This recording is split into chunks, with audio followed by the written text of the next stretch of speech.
A Conjurer's Confession, Part 1, by Monsieur Robert Houdin. Self-training. Sleight-of-hand theories alone cannot explain the mysteries of magic as practiced by that eminent Frenchman who revolutionized the entire art, and who was finally called upon to help his government out of a difficulty, Robert Houdin. The success of his most famous performances hung not only on an incredible dexterity, but also on high ingenuity and moral courage, as the following pages from his memoirs will prove to the reader.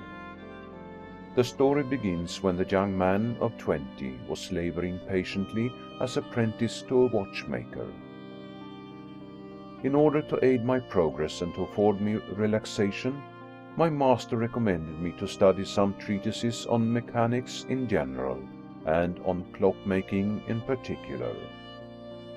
As this suited my taste exactly, I gladly assented, and I was devoting myself passionately to this attractive study, when a circumstance, apparently most simple, suddenly decided my future life by revealing to me a vocation whose mysterious resources must open a vast field for my inventive and fanciful ideas. One evening I went into a bookseller's shop to buy Berthaud's treatise on clockmaking, which I knew he had. The tradesman, being engaged at the moment on matters more important, took down 2 volumes from the shelves and handed them to me without ceremony.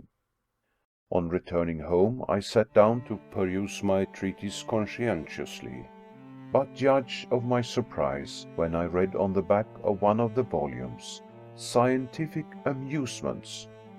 Astonished at finding such a title on a professional work, I opened it impatiently, and on running through the table of contents, my surprise was doubled on reading these strange phrases: "The way of performing tricks with the cards, how to guess a person's thoughts, to cut off a pigeon's head to restore it to life, etc., etc." The bookseller had made a mistake. In his haste he had given me 2 volumes of the Encyclopedia instead of Berthaud. Fascinated, however, by the announcement of such marvels, I devoured the mysterious pages, and the further my reading advanced, the more I saw laid bare before me the secrets of an art for which I was unconsciously predestined. I fear I shall be accused of exaggeration, or at least not be understood by many of my readers, when I say that this discovery caused me the greatest joy I had ever experienced. At this moment a secret presentiment warned me that success, perhaps glory, would one day accrue to me in the apparent realization of the marvelous and impossible. And fortunately, these presentiments did not err. The resemblance between 2 books and the hurry of a bookseller were the commonplace causes of the most important event in my life. It may be urged that different circumstances might have suggested this profession to me at a later date. It is probable, but then I should have had no time for it. Would any workman, artisan, or tradesman give up a certainty, however slight it may be, to yield to a passion which would be surely regarded as a mania? Hence my irresistible penchant for the mysterious could only be followed at this precise period of my life. How often since have I blessed this providential error, without which I should have probably vegetated as a country watchmaker.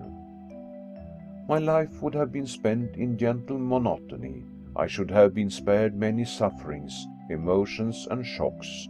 But, on the other hand, what lively sensations, what profound delight would have been sacrificed. I was eagerly devouring every line of the magic book, which described the astounding tricks.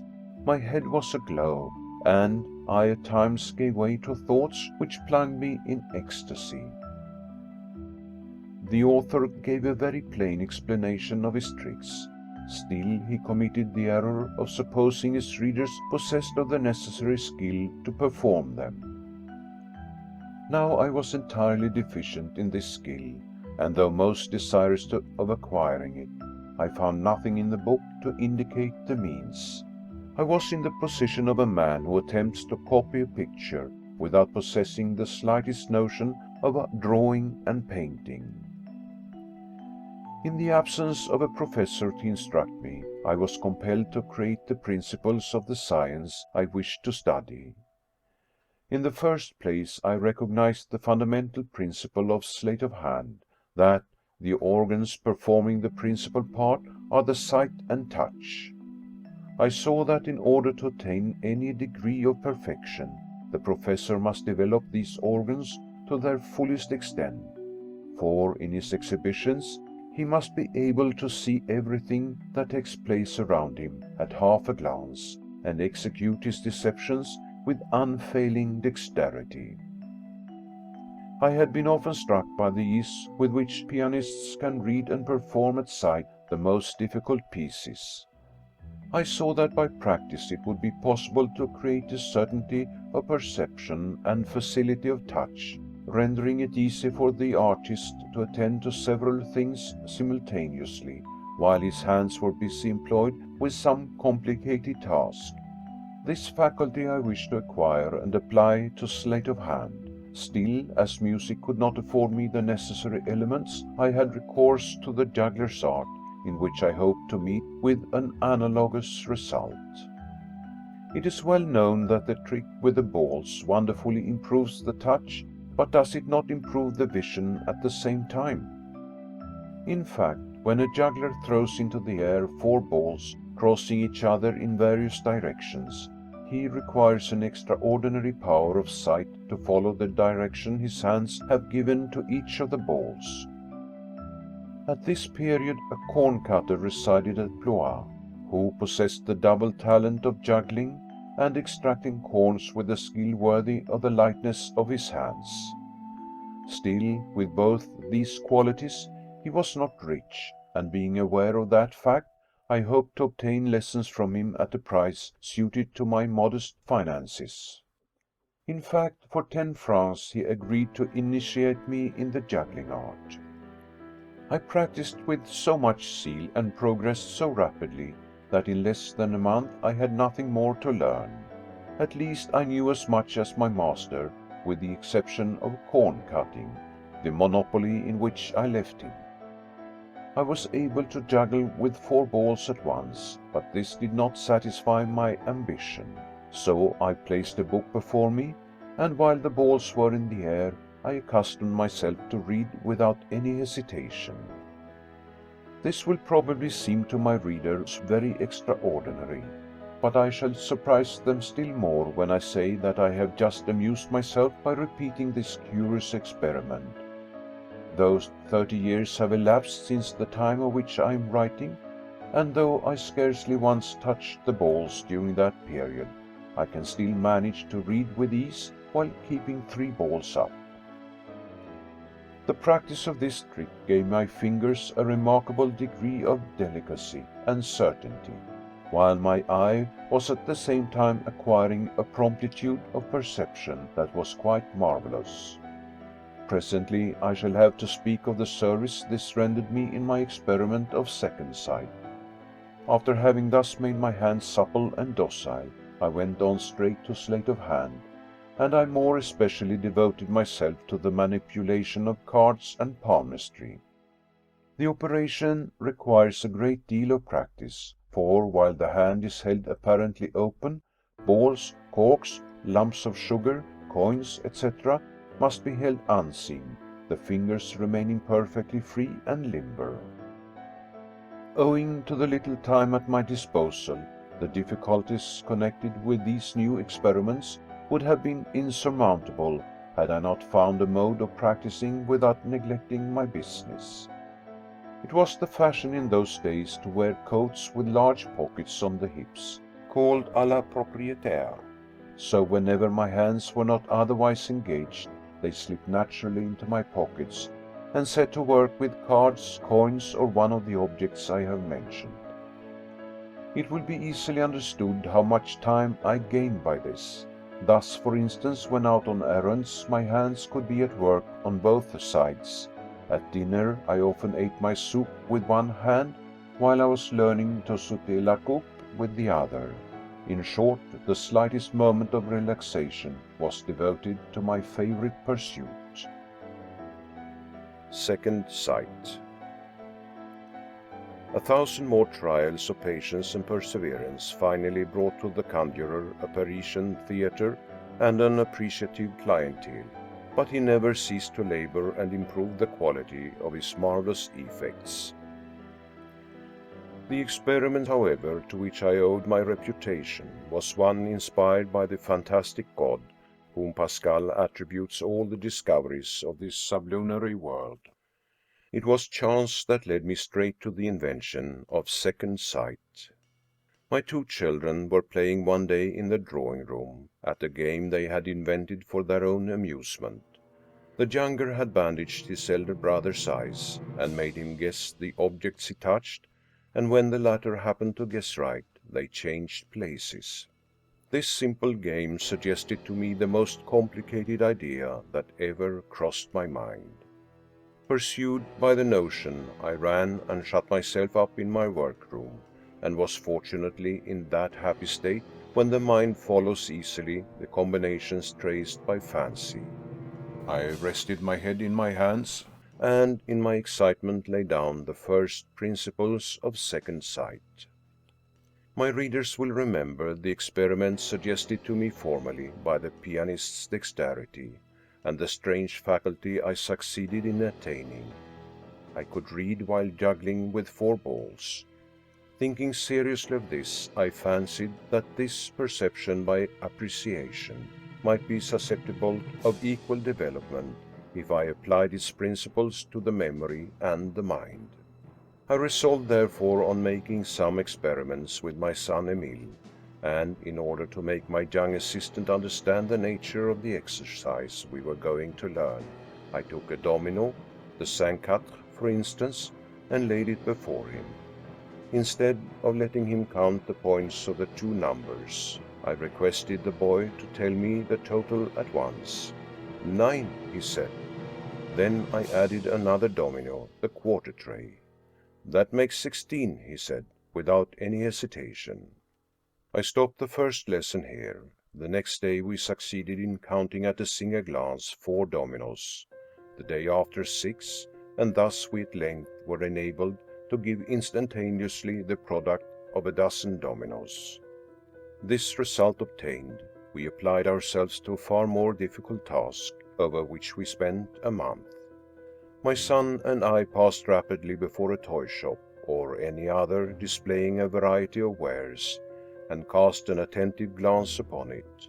A few steps farther on, we drew paper and pencil from our pockets, and tried which could describe the greater number of objects seen in passing. I must own that my son reached a perfection far greater than mine, for he could often write down 40 objects, while I could scarce reach 30. Often feeling vexed at this defeat, I would return to the shop and verify his statement, but he rarely made a mistake. My male readers will certainly understand the possibility of this, but they will recognize the difficulty. As for my lady readers, I am convinced beforehand they will not be of the same opinion, for they daily perform far more astounding feats. Thus, for instance, I can safely assert that a lady seeing another pass at full speed in a carriage will have had time to analyze her toilet from her bonnet to her shoes, and be able to describe not only the fashion and quality of the stuffs, but also say if the lace be real or only machine-made. I have known ladies do this.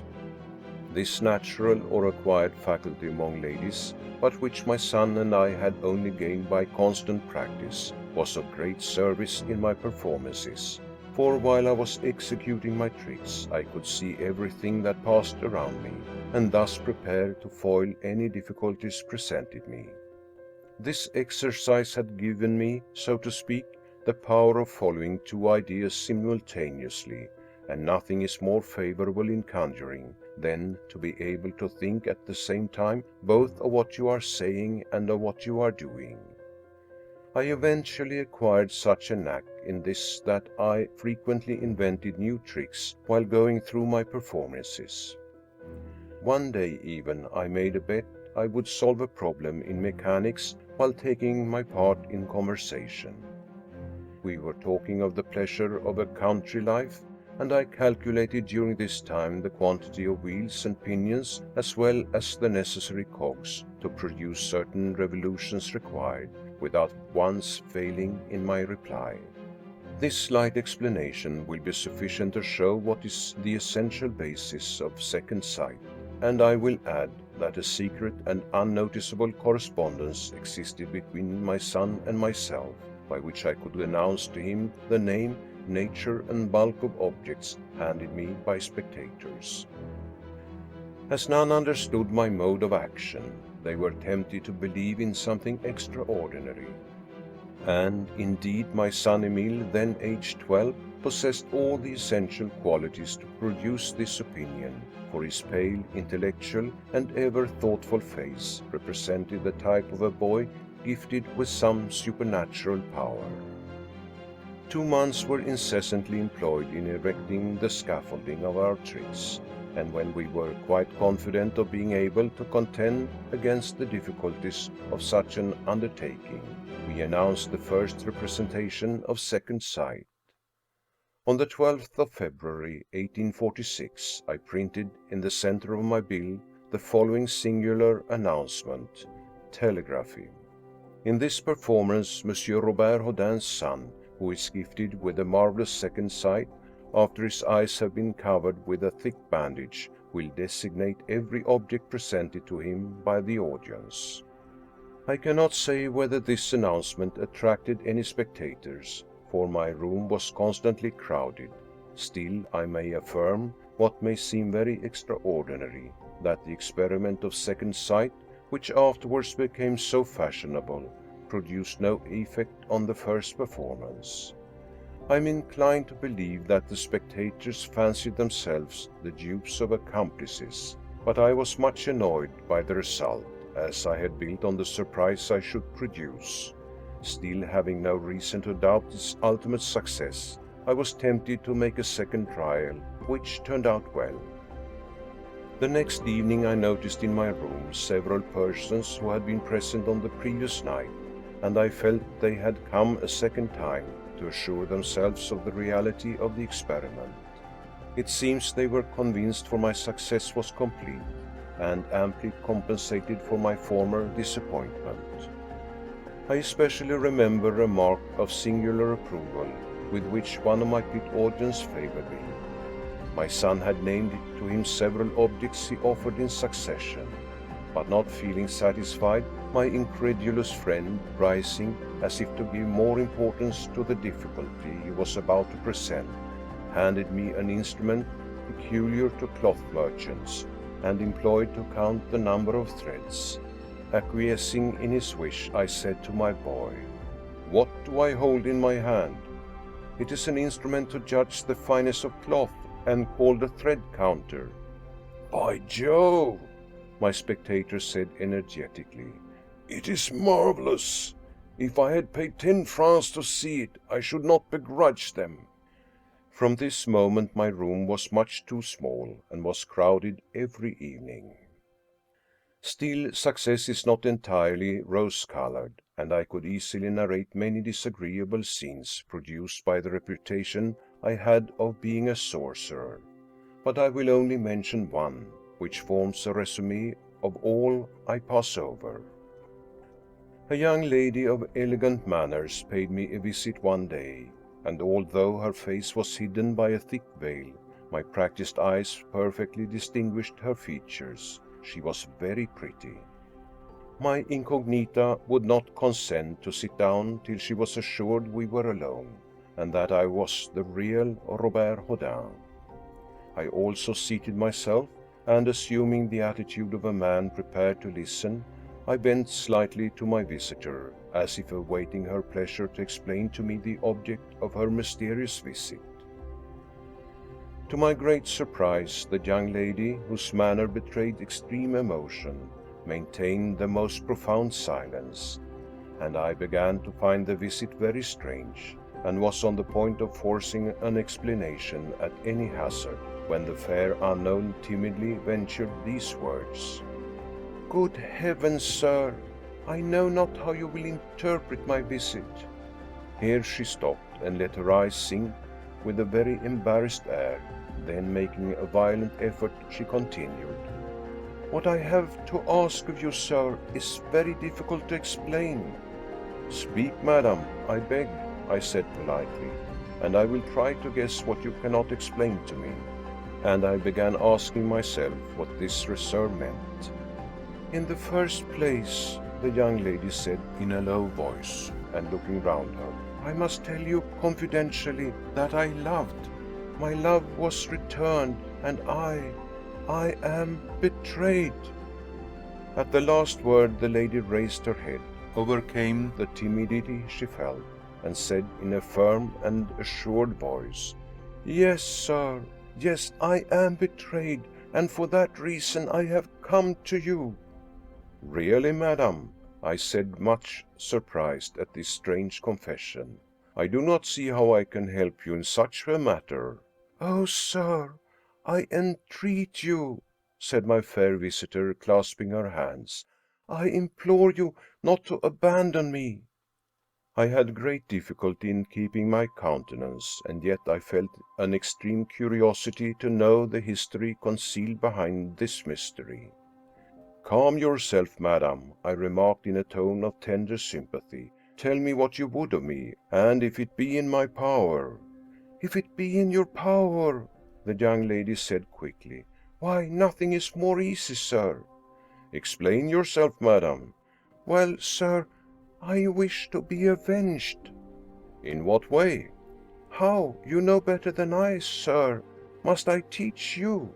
You have in your powers means to—" "I, madam?" "Yes, sir, you, for you are a sorcerer and cannot deny it." At this word sorcerer, I was much inclined to laugh, but I was restrained by the incognita's evident emotion. Still wishing to put an end to a scene which was growing ridiculous, I said in a politely ironical tone: "Unfortunately, madam, you give me a title I never possessed." "How, sir?"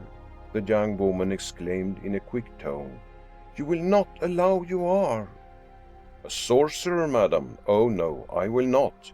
"You will not?" "No, 1,000 times no, madam."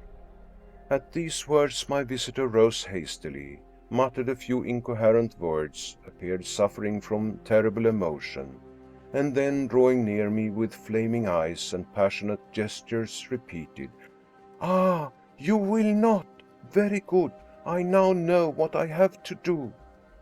Stupefied by such an outbreak, I looked at her fixedly and began to suspect the cause of her extraordinary conduct. "There are two modes of acting," she said with terrible volubility, "toward people who devote themselves to magic arts: entreaty and menaces. You would not yield to the first of these means, hence I must employ the second. Stay," she added, "perhaps this will induce you to speak." And lifting up her cloak, she laid her hand on the hilt of a dagger passed through her girdle. At the same time she suddenly threw back her veil, and displayed features in which all the signs of rage and madness could be traced. No longer having a doubt as to the person I had to deal with, my first movement was to rise and stand on my guard. But this first feeling overcome, I repented the thought of a struggle with the unhappy woman, and determined on employing a method almost always successful with those deprived of reason. I pretended to accede to her wishes. "If it be so, madam, I yield to your request. Tell me what you require." "I have told you, sir. I wish for vengeance, and there is only one method to—" Here there was a fresh interruption, and the young lady, calmed by my apparent submission, as well as embarrassed by the request she had to make of me, became again timid and confused. "Well, madam?" "Well, sir, I know not how to tell you, how to explain to you, but I fancy there are certain means 13 spells, which render it impossible for a man to be unfaithful." "I now understand what you wish, madam. It is a certain magic practice employed in the Middle Ages. Nothing is easier, and I will satisfy you."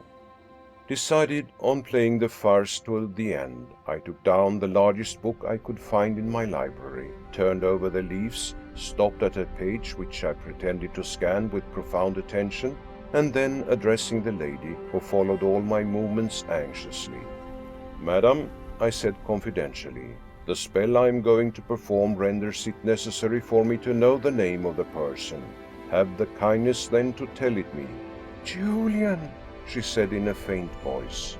With all the gravity of a real sorcerer, I solemnly thrust a pin through a lighted candle and pronounced some cabalistic words, after which, blowing out the candle and turning to the poor creature, I said: "Madam, it is done. Your wish is accomplished." "Oh, thank you, sir," she replied with the expression of the profoundest gratitude. And at the same moment she laid a purse on the table and rushed away. I ordered my servant to follow her to her house and obtain all the information he could about her, and I learned she had been a widow for a short time, and that the loss of an adored husband had disturbed her reason. The next day I visited her relatives, and returning them the purse, I told them the scene, the details of which the reader has just perused. This scene, with some others that preceded and followed it, compelled me to take measures to guard myself against bores of every description. I could not dream as formerly of exiling myself in the country, but I employed a similar resource. This was to shut myself up in my workroom and organize around me a system of defense against those whom I called, in my ill temper, thieves of time. I daily received visits from persons who were utter strangers to me. Some were worth knowing, but the majority, gaining an introduction under the most futile pretexts, only came to kill a portion of their leisure time with me. It was necessary to distinguish these tares from the wheat, and this is the arrangement I made. When one of these gentlemen rang at my door, an electric communication struck a bell in my workroom. I was thus warned and put on my guard. My servant opened the door, and as is customary, inquired the visitor's name, while I, for my part, laid my ear to a tube, arranged for the purpose, which conveyed to me every word. If, according to his reply, I thought it as well not to receive him, I pressed a button, and a white mark that appeared in a certain part of the hall announced I was not at home to him. My servant then stated I was out, and begged the visitor to apply to the manager.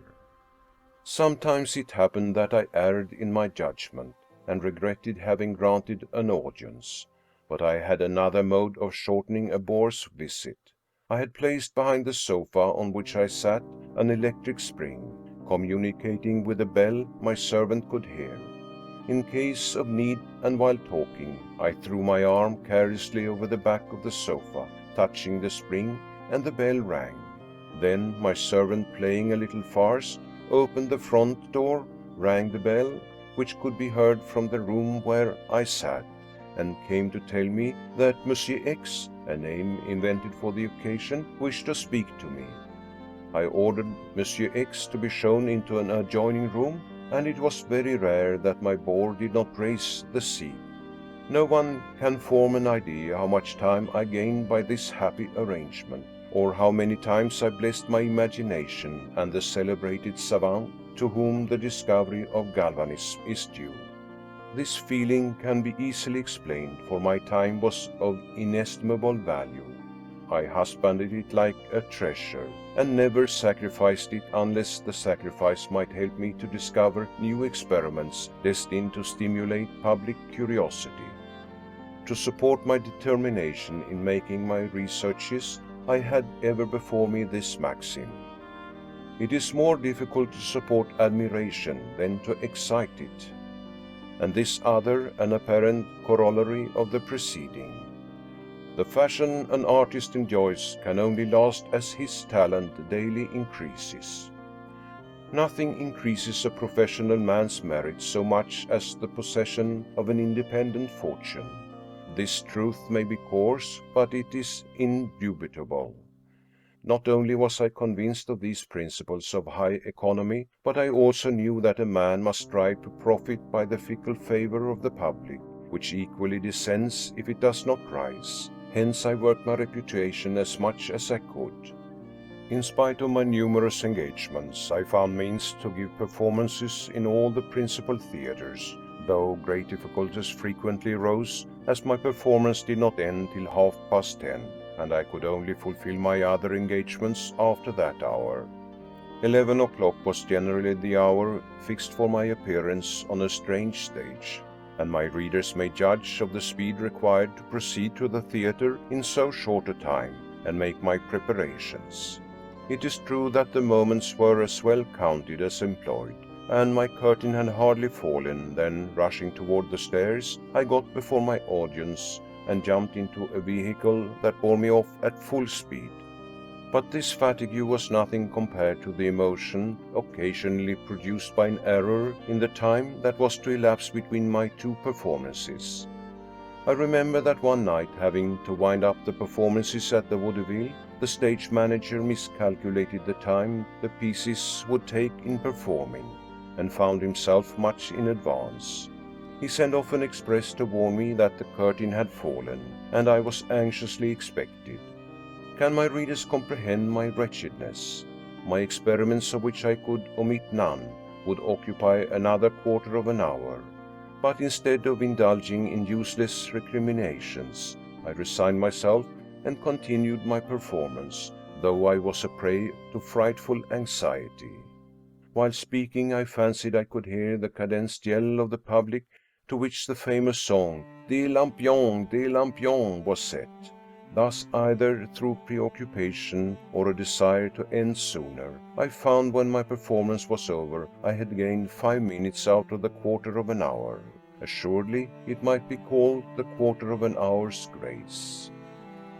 To jump into a carriage and drive to the Place de la Bourse was the affair of an instant. Still, 20 minutes had elapsed since the curtain fell, and that was an enormous time.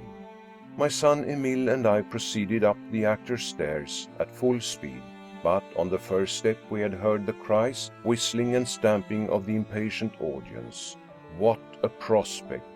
I knew that frequently, either right or wrong, the public treated an artist, no matter whom, very harshly to remind him of punctuality. That sovereign always appears to have on its lips the words of another monarch. I was obliged to wait.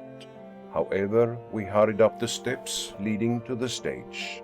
The stage manager, who had been watching, on hearing our hurried steps, cried from the landing, "Is that you, Monsieur Houdin?" "Yes, sir, yes." "Raise the curtain," the same voice shouted. "Wait, wait, it is imp." My breath would not allow me to finish my objection. I fell on a chair, unable to move. "Come, Monsieur Houdin," the manager said. "Do go on the stage. The curtain is up, and the public are so impatient." The door at the back of the stage was open, but I could not pass through it. Fatigue and emotion nailed me to the spot. Still, an idea occurred to me which saved me from the popular wrath. "Go on to the stage, my boy," I said to my son, "and prepare all that is wanting for the second sight trick." The public allowed themselves to be disarmed by this youth, whose face inspired a sympathizing interest, and my son, after gravely bowing to the audience, quietly made his slight preparations. That is to say, he carried an ottoman to the front of the stage and placed on a neighboring table a slate, some chalk, a pack of cards, and a bandage. This slight delay enabled me to recover my breath and calm my nerves, and I advanced in my turn with an attempt to assume the stereotyped smile, in which I signally failed, as I was so agitated. The audience at first remained silent, then their faces gradually unwrinkled, and soon, 1 or 2 claps having been ventured, they were carried away and peace was made. I was well rewarded, however, for this terrible ordeal, as my second sight never gained a more brilliant triumph. An incident greatly enlivened the termination of my performance. A spectator who had evidently come on purpose to embarrass us had tried in vain for some minutes to baffle my son's clairvoyance, when turning to me he said, laying marked stress on his words, "As your son is a soothsayer, of course he can guess the number of my stall." The importunate spectator doubtless hoped to force us into a confession of our impotence, for he covered his number, and the adjacent seats being occupied, it was apparently impossible to read the numbers. But I was on my guard against all surprises, and my reply was ready. Still, in order to profit as much as possible by the situation, I feigned to draw back. "You know, sir," I said, feigning an embarrassed air, "that my son is neither sorcerer nor diviner. He reads through my eyes, and hence I have given this experiment the name of second sight. As I cannot see the number of your stall, and the seats close to you are occupied, my son cannot tell it's you." "Ah, I was certain of it," my persecutor said in triumph, and turning to his neighbors, "I told you I would pin him." "Oh, sir, you're not generous in your victory," I said in my turn in a tone of mockery. "Take care if you pique my son's vanity too sharply. He may solve your problem, though it is so difficult." "I defy him," said the spectator, leaning firmly against the back of his seat to hide the number better. Yes, I defy him." "You believe it to be difficult, then?" "I will grant more. It is impossible." "Well then, sir, that is a stronger reason for us to try it. You will not be angry if we triumph in our turn?" I added with a petulant smile. "Come, sir, we understand evasions of that sort. I repeat it. I challenge you both." The public found great amusement in this debate, and patiently awaited its issue. "Emile," I said to my son, "prove to this gentleman that nothing can escape your second sight." "It is number 69," the boy answered immediately. Noisy and hearty applause rose from every part of the theater, in which our opponent joined for confessing his defeat. He exclaimed as he clapped his hands, "It is astounding! Magnificent!" The way I succeeded in finding out the number of the stall was this. I knew beforehand that in all theaters where the stalls are divided down the center by a passage, the uneven numbers are on the right and the even on the left. As at the vaudeville each row was composed of 10 stalls, it followed that on the right hand the several rows must begin with 1, 21, 41, and so on, increasing by 20 each. Guided by this, I had no difficulty in discovering that my opponent was seated in number 69, representing the 5th stall in the 4th row. I had prolonged the conversation for the double purpose of giving more brilliancy to my experiment and gaining time to make my researches. Thus I applied my process of 2 simultaneous thoughts, to which I have already alluded. As I am now explaining matters, I may as well tell my readers some of the artifices that added material brilliancy to the second sight. I have already said this experiment was the result of a material communication between myself and my son, which no one could detect. Its combinations enabled us to describe any conceivable object, but though this was a splendid result, I saw that I should soon encounter unheard of difficulties in executing it. The experiment of second sight always formed the termination of my performance. Each evening I saw unbelievers arrive with all sorts of articles to triumph over a secret which they could not unravel. Before going to see Robert Houdin's son, a council was held in which an object that must embarrass the father was chosen. Among these were half-effaced antique medals, minerals, books printed in characters of every description, living and dead languages, coats of arms, microscopic objects, etc. But what caused me the greatest difficulty was in finding out the contents of parcels, often tied with a string, or even sealed up. But I had managed to contend successfully against all these attempts to embarrass me. I opened boxes, purses, pocketbooks, etc. with great ease and unnoticed while appearing to be engaged on something quite different. Were a sealed packet offered me, I cut a small slit in the paper with the nail of my left thumb, which I always purposely kept very long and sharp, and thus discovered what it contained. One essential condition was excellent sight, and that I possessed to perfection. I owed it originally to my old trade, and practice daily improved it. An equally indispensable necessity was to know the name of every object offered me. It was not enough to say, for instance, "It is a coin," but my son must give its technical name, its value, the country in which it was current, and the year in which it was struck. Thus, for instance, if an English crown were handed me, my son was expected to state that it was struck in the reign of George IV, and had an intrinsic value of 6 francs 18 centimes. Aided by an excellent memory, we had managed to classify in our heads the name and value of all foreign money. We could also describe a coat of arms in heraldic terms. Thus, on the arms of the House of X being handed me, my son would reply, "Field gules with 2 crosiers argent in pale." This knowledge was very useful to us in the saloons of the Faubourg Saint-Germain, where we were frequently summoned.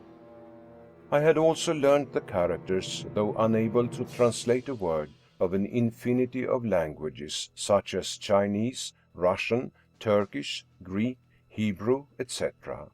We knew too the names of all surgical instruments, so that a surgical pocketbook, however complicated it might be, could not embarrass us.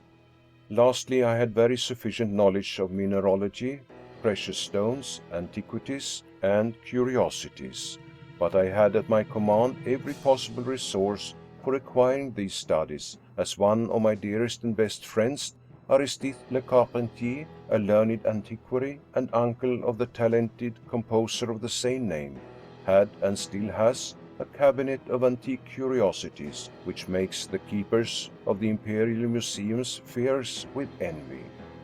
My son and I spent many long days in learning here names and dates, of which we afterwards made a learned display. Le Carpentier taught me many things, and among others he described various signs by which to recognize old coins when the die is worn off. Thus a Trajan, a Tiberius, or a Marcus Aurelius became as familiar to me as a 5-franc piece. Owing to my old trade, I could open a watch with ease, and do it with one hand, so as to be able to read the maker's name without the public suspecting it. Then I shut up the watch again, and the trick was ready.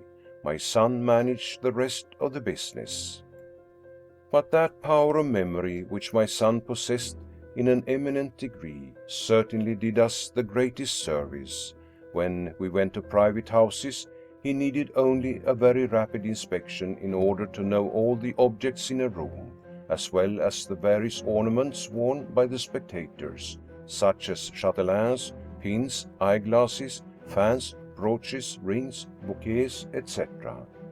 He thus could describe these objects with the greatest ease when I pointed them out to him by our secret communication. Here is an instance. One evening at a house in the Chaussée d'Antin, and at the end of a performance which had been as successful as it was loudly applauded, I remembered that, while passing through the next room to the one we were now in, I had begged my son to cast a glance at a library and remember the titles of some of the books, as well as the order they were arranged in. No one had noticed this rapid examination. "To end the second sight experiment, sir," I said to the master of the house, "I will prove to you that my son can read through a wall. Will you lend me a book?" I was naturally conducted to the library in question, which I pretended now to see for the first time, and I laid my finger on a book. "Emile," I said to my son, "what is the name of this work?" "It is Buffon," he replied quickly. "And the one by its side?" an incredulous spectator hastened to ask. On the right or left? My son asked. On the right, the speaker said, having a good reason for choosing this book, for the lettering was very small. The Travels of Anacharsis the Younger, the boy replied. But, he added, had you asked the name of the book on the left, sir, I should have said Lamartine's Poetry. A little to the right of this row I see Crébillon's works, below 2 volumes of Fleureu's Memoirs, and my son thus named a dozen books before he stopped. The spectators had not said a word during this description, as they felt so amazed, but when the experiment had ended, all complimented us by clapping their hands. The magician who became an ambassador. It is not generally known that Robert Houdin once rendered his country an important service as special envoy to Algeria. Half a century ago, this colony was an endless source of trouble to France, although the rebel Arab chieftain Abd el-Kader had surrendered in 1847. An irregular warfare was kept up against the French authority by the native Kabyles, stimulated by their Mohammedan priests, and particularly through so-called miracles, such as recovery from wounds and burns, self-inflicted by the marabouts and other fanatic devotees of the Prophet. Thus, in 1856, the hopes of the French Foreign Office rested on Robert Houdin. He was requested to exhibit his tricks in the most impressive form possible, with the idea of proving to the deluded Arabs that they had been in error in ascribing supernatural powers to their holy men. It was settled that I should reach Algiers by the next 27th of September, the day on which the great fetes annually offered by the capital of Algeria to the Arabs would commence. I must say that I was much influenced in my determination by the knowledge that my mission to Algeria had a quasi-political character. I, a simple conjurer, was proud of being able to render my country a service. It is known that the majority of revolts which have to be suppressed in Algeria are excited by intruders who say they are inspired by the Prophet and are regarded by the Arabs as envoys of God on earth to deliver them from the oppression of the gloomy Christians. These false prophets and holy marabouts, who are no more sorcerers than I am, and indeed even less so, still contrive to influence the fanaticism of their co-religionists by tricks as primitive as are the spectators before whom they are performed. The government was therefore anxious to destroy their pernicious influence and reckoned on me to do so. They hoped with reason by the aid of my experiments to prove to the Arabs that the tricks of their marabouts were mere child's play and owing to their simplicity could not be done by an envoy from heaven, which also led us very naturally to show them that we are their superiors in everything. And as for sorcerers, there are none like the French. Presently I will show the success obtained by these skillful tactics. 3 months were to elapse between the day of my acceptance and that of my departure, which I employed in arranging a complete arsenal of my best tricks, and left Saint Chavez on the 10th of September. I will give no account of my passage, further than to say no sooner was I at sea than I wished I had arrived, and after 36 hours' navigation, I greeted the capital of our colony with indescribable delight. On the 28th of October, the day appointed for my first performance before the Arabs, I reached my post at an early hour, and could enjoy the sight of their entrance into the theatre. Each goum, that is a brigade of native soldiers under French command, it was this influential native faction that the Foreign Office wished particularly to impress through Robert Houdin's skill. Each goum drawn up in companies was introduced separately and led in perfect order to the places chosen for it in advance. Then came the turn of the chiefs, who seated themselves with all the gravity becoming their character. Their introduction lasted some time, for these sons of nature could not understand that they were boxed up thus, side by side, to enjoy a spectacle, and our comfortable seats, far from seeming so to them, bothered them strangely. I saw them fidgeting about for some time, and trying to tuck their legs under them after the fashion of European tailors. The Kates Agas, Bash Agas, and other titled Arabs held the places of honor, for they occupied the orchestra stalls and the dress circle. In the midst of them were several privileged officers, and lastly, the interpreters were mingled among the spectators to translate my remarks to them. I was also told that several curious people, having been unable to procure tickets, had assumed the Arab burnous and, binding the camel's hair cord round their foreheads, had slipped in among their new co-religionists. This strange medley of spectators was indeed a most curious sight. The dress circle, more especially, presented an appearance as grand as it was imposing. Some 60 Arab chiefs, clothed in their red mantles, the symbol of their submission to France, on which one or more decorations glistened, gravely awaited my performance with majestic dignity.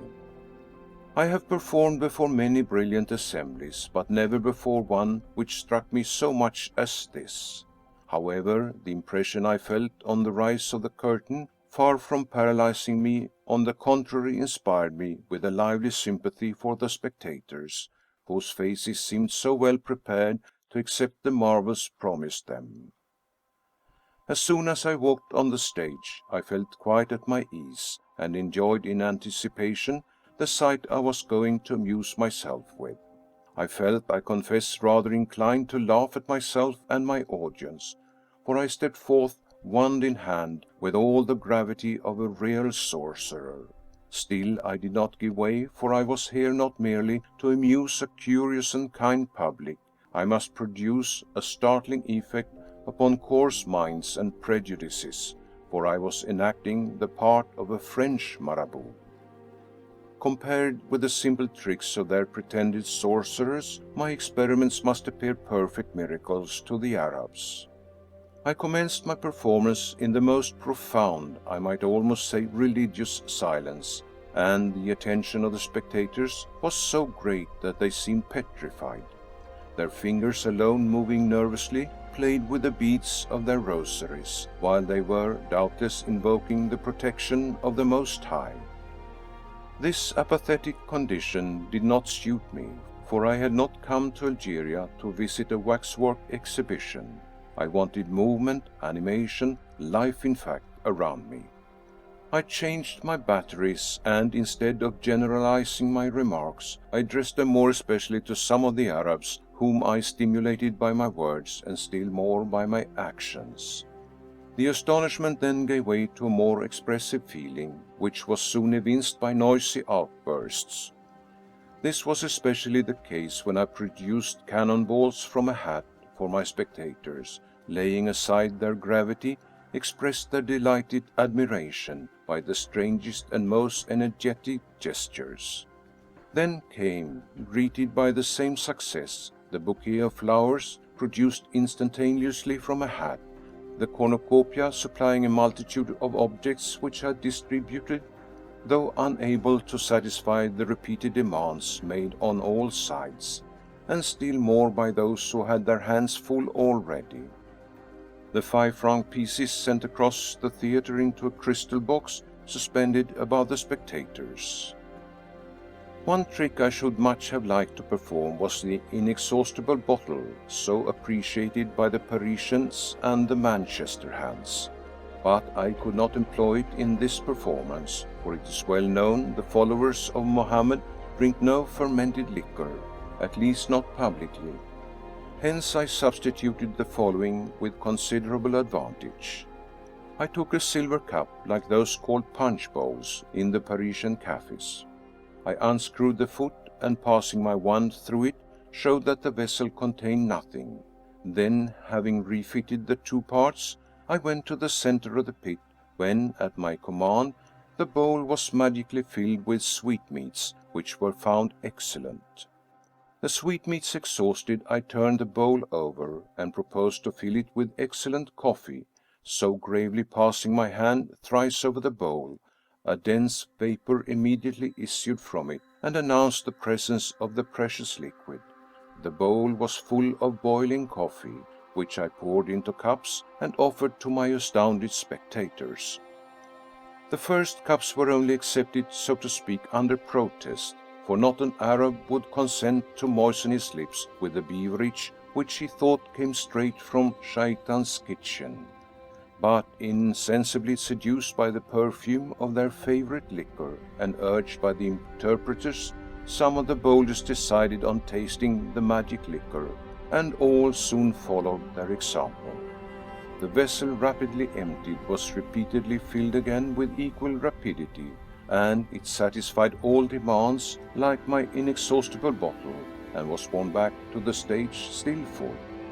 But it was not enough to amuse my spectators. I must also, in order to fulfill the object of my mission, startle and even terrify them by the display of a supernatural power. My arrangements had all been made for this purpose, and I had reserved for the end of my performances 3 tricks, which must complete my reputation as a sorcerer. Many of my readers will remember having seen at my performances a small but solidly built box, which, being handed to the spectators, becomes heavy or light at my order. A child might raise it with ease, and yet the most powerful man could not move it from its place. I advanced with my box in my hands to the center of the practicable, communicating from the stage to the pit.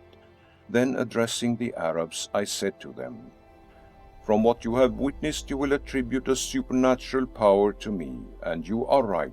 I will give you a new proof of my marvelous authority by showing that I can deprive the most powerful man of his strength and restore it at my will. Anyone who thinks himself strong enough to try the experiment may draw near me." I spoke slowly in order to give the interpreter time to translate my words. An Arab of middle height, but well built and muscular, like many of the Arabs are, came to my side with sufficient assurance. "Are you very strong?" I said to him, measuring him from head to foot. "Oh, yes," he replied carelessly. "Are you sure you will always remain so?" "Quite sure." "You are mistaken, for in an instant I will rob you of your strength, and you shall become as a little child." The Arab smiled disdainfully as a sign of his incredulity. "Stay," I continued, "lift up this box." The Arab stooped, lifted up the box, and said to me coldly, "Is that all?" "Wait," I replied. Then, with all possible gravity, I made an imposing gesture and solemnly pronounced the words, "Behold, you are weaker than a woman. Now try to lift the box." The Hercules, quite cool as to my conjuration, seized the box once again by the handle and gave it a violent tug, but this time the box resisted, and, spite of his most vigorous attacks, would not budge an inch. The Arab vainly expended on this unlucky box a strength which would have raised an enormous weight, until at length, exhausted, panting, and red with anger, he stopped, became thoughtful, and began to comprehend the influences of magic. He was on the point of withdrawing, but that would be allowing his weakness, and that he, hitherto respected for his vigor, had become as a little child. This thought rendered him almost mad. Deriving fresh strength from the encouragements his friends offered him by word and deed, he turned a glance round them, which seemed to say, "You will see what a son of the desert can do." He bent once again over the box, his nervous hands twined round the handle, and his legs, placed on either side like 2 bronze columns, served as a support for the final effort. But wonder of wonders, this Hercules, a moment since so strong and proud, now bows his head. His arms, riveted to the box, undergo a violent muscular contraction. His legs give way, and he falls on his knees with a yell of agony. An electric shock produced by an inductive apparatus had been passed on a signal from me, from the further end of the stage into the handle of the box, hence the contortions of the poor Arab. It would have been cruelty to prolong this scene. I gave a second signal, and the electric current was immediately intercepted. My athlete, disengaged from his terrible bondage, raised his hands over his head. "Allah, Allah!" he exclaimed, full of terror. Then, wrapping himself up quickly in the folds of his burnous, as if to hide his disgrace, he rushed through the ranks of the spectators and gained the front entrance. With the exception of my stage boxes and the privileged spectators, who appeared to take great pleasure in this experiment, my audience had become grave and silent, and I heard the words "Shaitan," "Jenoom," passing in a murmur round the circle of credulous men, who, while gazing on me, seemed astonished that I possessed none of the physical qualities attributed to the angel of darkness. I allowed my public a few moments to recover from the emotion produced by my experiment and the flight of the Herculean Arab. One of the means employed by the marabouts to gain influence in the eyes of the Arabs is by causing a belief in their invulnerability. One of them, for instance, ordered a gun to be loaded and fired at him from a short distance, but in vain did the flint produce a shower of sparks. The marabout pronounced some Kabbalistic words, and the gun did not explode. The mystery was simple enough. The gun did not go off because the marabout had skillfully stopped up the vent. Colonel de Neveu explained to me the importance of discrediting such a miracle by opposing to it a sleight of hand trick far superior to it, and I had the very article. I informed the Arabs that I possessed a talisman rendering me invulnerable, and I defied the best marksman in Algeria to hit me.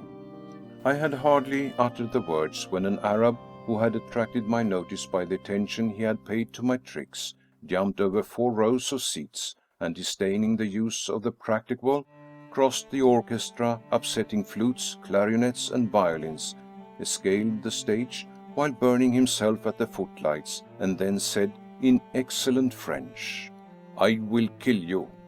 An immense burst of laughter greeted both the Arab's picturesque assent and his murderous intentions, while an interpreter who stood near me told me I had to deal with a marabout. "You wish to kill me," I replied, imitating his accent and the inflection of his voice. "Well, I reply that though you are a sorcerer, I am still a greater one, and you will not kill me." I held a cavalry pistol in my hand, which I presented to him. "Here, take this weapon, and assure yourself it has undergone no preparation." The Arab breathed several times down the barrel, then through the nipple to assure himself there was a communication between them, and after carefully examining the pistol said, "The weapon is good, and I will kill you. As you are determined, and for more certainty, put in a double charge of powder and a wad on the top." "It is done."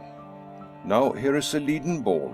Mark it with your knife, so as to be able to recognize it, and put it in the pistol with the second wad." "It is done." "Now that you are quite sure your pistol is loaded and that it will explode, tell me, do you feel no remorse, no scruple about killing me thus, although I authorize you to do so?" "No, for I wish to kill you," the Arab repeated coldly. Without replying, I put an apple on the point of a knife, and standing a few yards from the marabout, ordered him to fire. "Aim straight at the heart," I said to him. My opponent aimed immediately, without the slightest hesitation. The pistol exploded, and the bullet lodged in the center of the apple. I carried the talisman to the marabout, who recognized the ball he had marked. I could not say that this trick produced greater stupefaction than the ones preceding it. At any rate, my spectators, palsied by surprise and terror, looked round in silence, seeming to think, "Where the deuce have we got to here?" A pleasant scene, however, soon unwrinkled many of their faces. The marabout, though stupefied by his defeat, had not lost his wits, so profiting by the moment when he returned me the pistol, he seized the apple, thrust it into his waist belt, and could not be induced to return it, persuaded as he was that he possessed in it an incomparable talisman.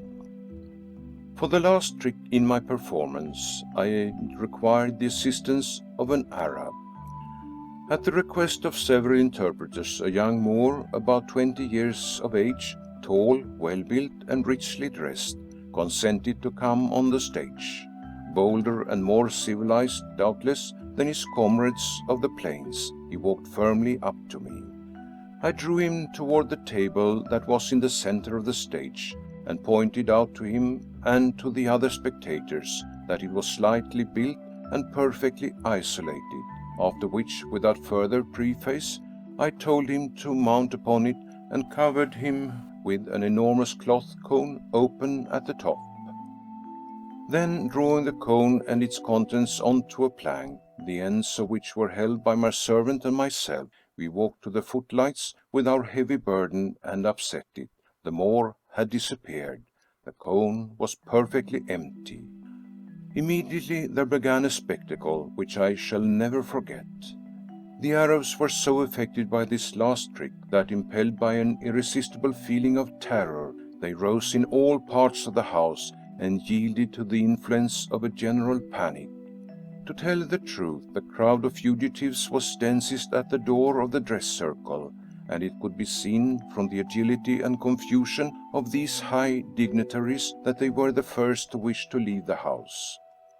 Vainly did one of them, the Qaid of the Beni Salah, more courageous than his colleagues, try to restrain them by his words. "Stay, stay, we cannot thus lose one of our co-religionists. Surely we must know what has become of him, or what has been done to him. Stay, stay." But the co-religionists only ran away the faster, and soon the courageous Qaid, led away by their example, followed them. They little knew what awaited them at the door of the theatre, but they had scarce gone down the steps when they found themselves face to face with the resuscitated Moor. The first moment of terror overcome, they surrounded the man, felt and cross-questioned him, but, annoyed by these repeated questions, he had no better recourse than to escape at full speed. The next evening the second performance took place, and produced nearly the same effect as the previous one. The blow was struck. Henceforth the interpreters and all those who had dealings with the Arabs received orders to make them understand that my pretended miracles were only the result of skill, inspired and guided by an art called prestidigitation, in no way connected with sorcery. The Arabs doubtless yielded to these arguments, for henceforth I was on the most friendly terms with them. Each time a chief saw me, he never failed to come up and press my hand. And even more, these men whom I had so terrified, when they became my friends, gave me a precious testimony of their esteem. I may say, too, of their admiration, for that is their own expression. Facing the Arab's pistol. The severest trial of all was unexpectedly encountered during a visit paid by the Conjurer and his wife to Bu Alam ben Sharifa, Bash Aga of the Jandal, a tribe of the desert interior. We entered a small room, very elegantly decorated, in which were 2 divans. "This," our host said, "is the room reserved for guests of distinction. You can go to bed when you like, but if you are not tired, I would ask your leave to present to you several chief men of my tribe, who, having heard of you, wish to see you." "Let them come in," I said after consulting Madame Houdin. "We will receive them with pleasure." The interpreter went out and soon brought in a dozen old men, among whom were a Marabout and several Talebs, whom the Bash Aga appeared to hold in great deference. They sat down in a circle on carpets and kept up a very lively conversation about my performances at Algiers. This learned society discussed the probability of the marvels related by the chief of the tribe, who took great pleasure in depicting his impressions and those of his co-religionists at the sight of the miracles I had performed. Each lent an attentive ear to these stories and regarded me with a species of veneration. The Marabout alone displayed a degree of skepticism, and asserted that the spectators had been duped by what he called a vision. Jealous of my reputation as a French sorcerer, I thought I must perform before the unbeliever a few tricks as a specimen of my late performance. I had the pleasure of astounding my audience, but the Marabout continued to offer me a systematic opposition, by which his neighbors were visibly annoyed. The poor fellow did not suspect, though, what I had in store for him. My antagonist wore in his sash a watch, the chain of which hung outside. I believe I have already mentioned a certain talent I possess of filching a watch, a pin, a pocketbook, etc., with a skill by which several of my friends have been victimized. I was fortunately born with an honest and upright heart, or this peculiar talent might have led me too far. When I felt inclined for a joke of this nature, I turned it to profit in a conjuring trick, or waited till my friend took leave of me, and then recalled him. Stay, I would say, handing him the stolen article. Let this serve as a lesson to put you on your guard against persons less honest than myself. But to return to our Marabout. I had stolen his watch as I passed near him, and slipped into its place a 5-franc piece. To prevent his detecting it, and while waiting till I could profit by my larceny, I improvised a trick. After juggling away Bou Alem's rosary, I made it pass into one of the numerous slippers left at the door by the guests. This shoe was next found to be full of coins, and to end this little scene comically, I made 5-franc pieces come out of the noses of the spectators. They took such pleasure in this trick that I fancied I should never terminate it. Douros, douros, they shouted as they twitched their noses. I willingly acceded to their request, and the douros, gold Arabic coins, issued at command. The delight was so great that several Arabs rolled on the ground. This coarsely expressed joy on the part of the Mohammedans was worth frenzied applause to me. I pretended to keep aloof from the Marabout, who, as I expected, remained serious and impassive.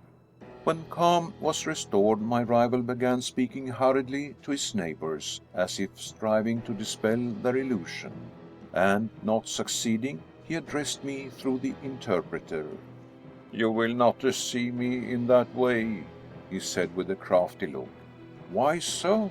"Because I don't believe in your power." "Ah, indeed. Well then, if you do not believe in my power, I will compel you to believe in my skill." "Neither in one nor the other." I was at this moment the whole length of the room from the Marabout. "Stay," I said to him. "You see this 5-franc piece?" "Yes." "Close your hand firmly, for the piece will go into it in spite of yourself." "I'm ready," the Arab said in an incredulous voice, as he held out his tightly closed fist. I took the piece at the end of my fingers, so that the assembly might all see it. Then, feigning to throw it at the Marabout, it disappeared at the word pass. My man opened his hand, and finding nothing in it, shrugged his shoulders as if to say, "You see, I told you so." I was well aware the piece was not there, but it was important to draw the Marabout's attention momentarily from the sash, and for this purpose I employed the feint. "That does not surprise me," I replied, "for I threw the piece with such strength that it went right through your hand, and has fallen into your sash. Being afraid I might break your watch by the blow, I called it to me. Here it is," and I showed him the watch in my hand.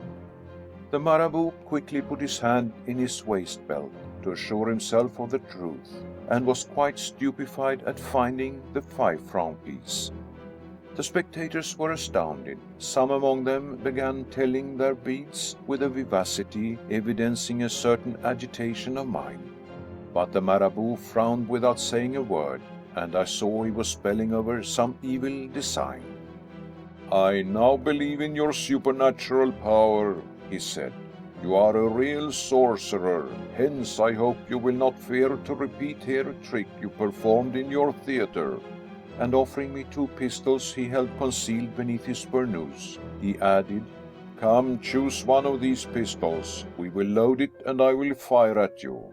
You have nothing to fear, as you can ward off all blows." I confess I was for a moment staggered. I sought a subterfuge and found none. All eyes were fixed upon me, and a reply was anxiously awaited. The Marabout was triumphant. Bou Allem, being aware that my tricks were only the result of skill, was angry that his guest should be so pestered. Hence he began reproaching the Marabout. I stopped him, however, for an idea had occurred to me which would save me from my dilemma, at least temporarily. Then addressing my adversary, "You are aware," I said with assurance, "that I require a talisman in order to be invulnerable, and unfortunately I have left mine at Algiers." The Marabout began laughing with an incredulous air. "Still," I continued, "I can, by remaining 6 hours at prayers, do without the talisman, and defy your weapon. Tomorrow morning at 8 o'clock I will allow you to fire at me in the presence of these Arabs who were witnesses of your challenge." Bou Allem, astonished at such a promise, asked me once again if this offer were serious, and if he should invite the company for the appointed hour. On my affirmative, they agreed to meet before the stone bench in the marketplace. I did not spend my night at prayers, as may be supposed, but I employed about 2 hours in ensuring my invulnerability. Then, satisfied with the result, I slept soundly, for I was terribly tired. By 8 the next morning we had breakfasted, our horses were saddled, and our escort was awaiting the signal for our departure, which would take place after the famous experiment. None of the guests were absent, and indeed a great number of Arabs came in to swell the crowd. The pistols were handed me. I called attention to the fact that the vents were clear, and the Marabout put in a fair charge of powder and drove the wad home. Among the bullets produced I chose one which I openly put in the pistol, and which was then also covered with paper. The Arab watched all these movements, for his honor was at stake. We went through the same process with the second pistol, and the solemn moment arrived. Solemn indeed it seemed to everybody. To the spectators who were uncertain of the issue, to Madame Houdin, who had in vain besought me to give up this trick, for she feared the result, and solemn also to me, for as my new trick did not depend on any of the arrangements made at Algiers, I feared an error, an act of treachery, I knew not what. Still I posted myself at 15 paces from the sheikh, without evincing the slightest emotion. The Marabout immediately seized one of the pistols, and on my giving the signal, took a deliberate aim at me. The pistol went off, and the ball appeared between my teeth. More angry than ever, my rival tried to seize the other pistol, but I succeeded in reaching it before him. "You could not injure me," I said to him, "but you shall now see that my aim is more dangerous than yours. Look at that wall." I pulled the trigger, and on the newly whitewashed wall appeared a large patch of blood, exactly at the spot where I had aimed. The Marabout went up to it, dipped his finger in the blood, and raising it to his mouth, convinced himself of the reality. When he acquired this certainty, his arms fell and his head was bowed on his chest, as if he were annihilated. It was evident that for the moment he doubted everything, even the Prophet. The spectators raised their eyes to heaven, muttered prayers, and regarded me with a species of terror. This scene was a triumphant termination to my performance. I therefore retired, leaving the audience under the impression I had produced. We took leave of Bou Allem and his son, and set off at the gallop. The trick I have just described, though so curious, is easily prepared, I will give a description of it while explaining the trouble it took me. As soon as I was alone in my room, I took out of my pistol case, without which I never travel, a bullet mold. I took a card, bent up the four edges, and thus made a sort of trough, in which I placed a piece of wax taken from one of the candles. When it was melted, I mixed with it a little lampblack I had obtained by putting the blade of a knife over the candle, and then ran this composition in the bullet mold. Had I allowed the liquid to get quite cold, the ball would have been full and solid.